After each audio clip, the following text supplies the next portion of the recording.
원래 조선신학교를 처음 시작하는 거는 주도했던 인물은 송창근 목사님이세요. 그러니까 1938년에 39년부터 평양신학교가 더 이상 그 문을 닫고 폐쇄를 했을 때 새로운 목회자를 길러내야 되는 방법이 없는 거예요.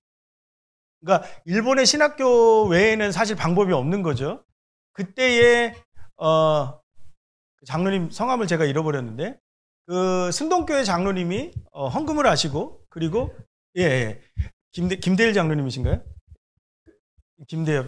하여튼 그 장로님이 헌금을 하시고 누가 주도하냐면 송창근 목사님이 주도하세요. 근데 문제는 뭐냐면 송창근 목사님은 한 번도 총회장이라든 뭔가를 역임한 적이 없으시다고요. 그리고 많은 그 당시에 총회장이라든가 이런 분들은 어떻게 보면 그 당시에 뭐 홍택기 목사라든가 이런 분들은 이미 그 신사참배 가결 문제 때문에 어려움을 겪고 있었고 그런 어려움을 겪고 있는 와중에 이사장으로서 역할을 해줄 수 있는 그러니까 일본의 총독부하고 교섭을 하거나 이런 데 역할을 해줄 수 있는 인물이 필요했는데 그게 함태영이라고 하는 인물이었고 함태영 목사님이 42년도에 목회를 일찍 41년에 목회를 일찍 은퇴하시거든요. 조기 은퇴하시거든요.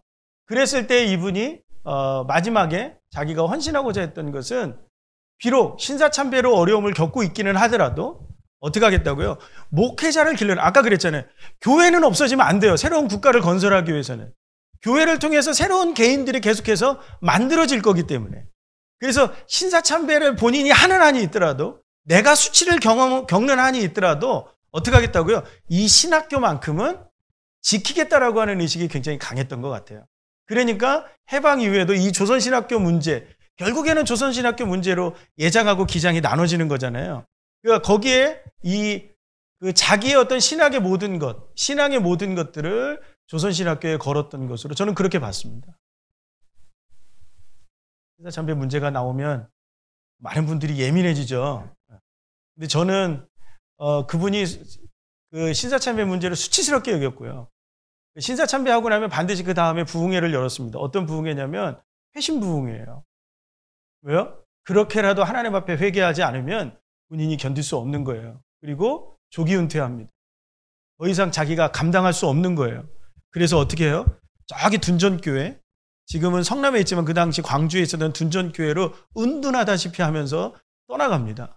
아이들은 여전히 해화동에 있는데 은둔하다시피 해서 그쪽으로 간다고요. 그런데 조선신학교만큼은 주중에 여전히 이사장이 일을 합니다.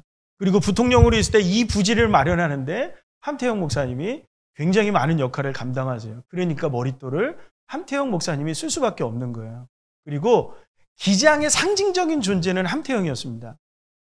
56년도에 부통령 내려놓자마자 총회장 되신 거 아시죠?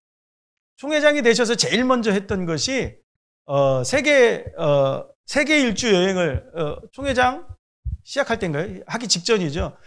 그 세계 일주를 할 때 제일 먼저 방문한 곳이 미국 PCUSA예요.